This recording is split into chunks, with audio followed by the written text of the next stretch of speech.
छाया ने लिखा है, आपके इतने स्पष्ट जवाब से जो लोग आप पर ईश्वर की तरह श्रद्धा रखते हैं उनका विश्वास टूट सकता है या वे निराश हो सकते हैं। हो सकता है, बहुत कुछ हो सकता है। जीवन में क्या हो सकता है कोई कुछ नहीं कह सकता,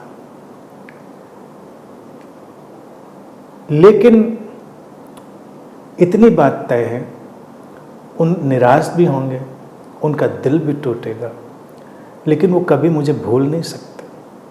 ये इतिहास गवा रहा है। मुझसे जो कोई भी मिला है, अच्छे से बुरे से, भूला कोई नहीं, क्योंकि कम से कम उसको ये तो लगता है कि ऐसा जवाब भी तो किसी ने दिया था हमको।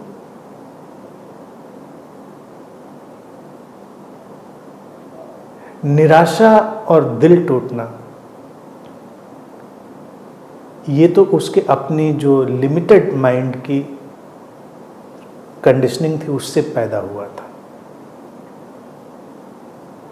और हमारी बात ने उसको उस लिमिटेड कंडीशनिंग से फ्री किया। ईश्वर की तरह आस्था रखते हैं इसका तो कोई मतलब नहीं है, तो हमारा तो ये काम है कि उसको बताएं कि ईश्वर सचमुच में होता क्या है।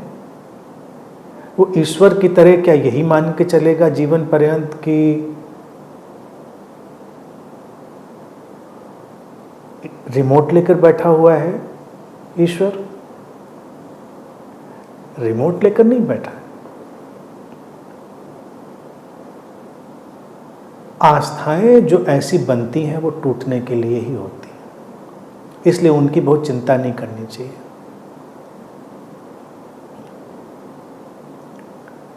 जो दिल टूटने के लिए बने हैं, अस्तित्व में डिजाइन हो चुके, वो टूटेंगे, और जो नहीं बने हैं टूटने के लिए, वो नहीं टूटेंगे।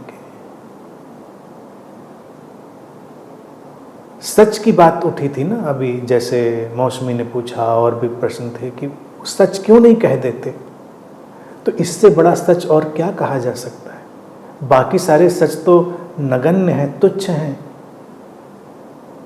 जो सबसे सच बातें हैं वही तो सामने कह दे रहे हैं, चाहे वो आध्यात्मिक रहस्यों के डिमिस्टिफिकेशन की हों, चाहे पुराने तमाम ज्ञान को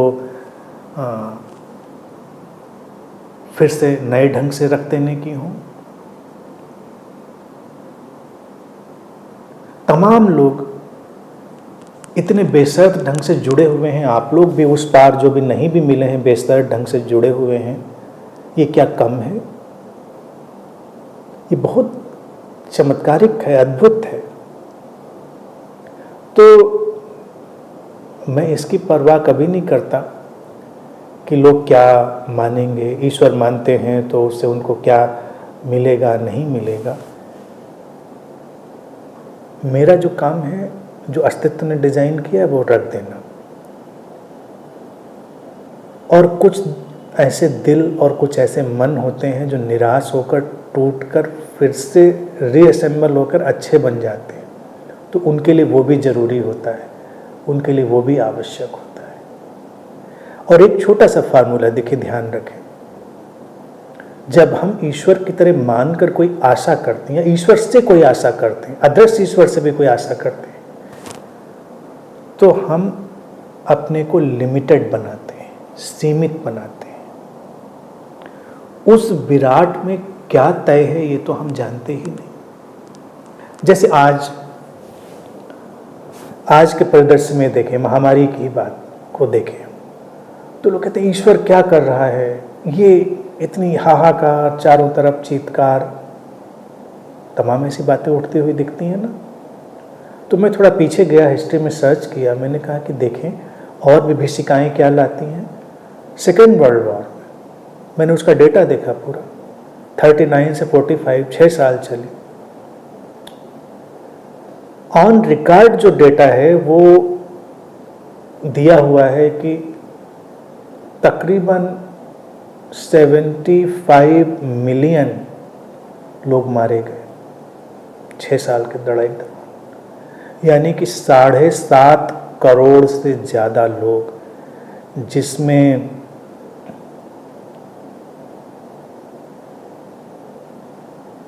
आधे से ज़्यादा सिविलियंस थे और उससे कम आर्मी और सेना के लोग, सब सैनिक रहे होंगे।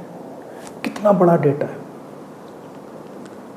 जब आंकड़ा 7.5 करोड़ का दिया हो, तो जैसा कि आजकल हम लोग कहते हैं कि सरकारें आंकड़े छिपाती हैं, तो आप उसको डबल कर लीजिए, नहीं करे तो 10 कर लीजिए, 10 करोड़ कर लीजिए। आज के परिदृश्य में तो कहाँ भी उतनी हम कैजुअलिटीज देख रहे हैं। और वो क्या था? केवल मानवीय जड़ता, मूढ़ता, महत्वाकांक्षा का एक युद्ध, राजनेताओं के पागलपन का युद्ध, मनुष्य की नृशंसता, क्रूरता, असंवेदनशीलता से उठा हुआ युद्ध। इतने लोग मारे गए। अस्तित्व क्या चाहता था? ईश्वर क्या चाहता था? क्यों हुआ ऐसा? हम क्यों नहीं जान सकते? समग्रता में वही हुआ जो होना था। आज के परिदृश्य में भी वही हो रहा है जो होना है। तो हम ईश्वर से विशेष अपेक्षा आकांक्षा कहाँ करते हैं? और करके भी हम जाएंगे कहाँ? उससे हमको क्या मिलेगा? कुछ तो मिलना नहीं हमको, क्योंकि वो इतना बड़ा रहस्य है कि उसको पूरा जाना जा सकना संभव नहीं है कि उसमें क्या चल रहा है। तो इसलिए जब किसी व्यक्ति को हम ईश्वर की तरह देखते हैं तो एक ही दृष्टि हो सकती है कि हम उसको रहस्य की तरह देखें। और जब हम उससे प्रार्थना भी करें तो हम कहें कि जो तेरी इच्छा हो पूरी। अब ये इच्छा ना करें कि देखिए अच्छा ये इच्छा थी कि ये बचा, वो मरा, ये मिटा। नहीं, कोई इच्छा नहीं है। टोटलिटी, अस्तित्व की समग्रता से तमाम घटनाक्रम चल रहा है। तो ये मानना जो है ना, ये बड़ा लिमिटेड माइंड का गेम है जिसमें कुछ खास प्रयोजन नहीं है, उससे कुछ बनता बिगड़ता भी नहीं। लेकिन अभी इस क्षण असीमित शांति की संभावना है। अभी इसी क्षण हमारी गहनतम जीवंतता से जुड़ने की संभावना है। अभी इसी क्षण हमारे सारे दुख से हटकर, हमारी सारी सफरिंग से हटकर अपने स्रोत से जुड़कर जीने की संभावना है। और ये सारी संभावनाओं का प्रकट होना ही तो हमको ईश्वर बनाता है। ईश्वर कोई और चीज़ तो होती नहीं। बुद्ध के बारे में भी देखिए कितनी प्रीतिकर बात कही गई थी। किसी फिलोसोफर ने, किसी चिंतक ने उन पर एक किताब लिखी थी, तो उसने उनके बारे में यही बात लिखी थी कि most godless yet most godly person, सर्वाधिक ईश्वर विहीन और सर्वाधिक ईश्वरीय व्यक्ति। तो अगर कोई ऐसा देख सकता है तो ठीक है, नहीं देख सकता है तो उसकी part of destiny, part of programming, part of conditioning है।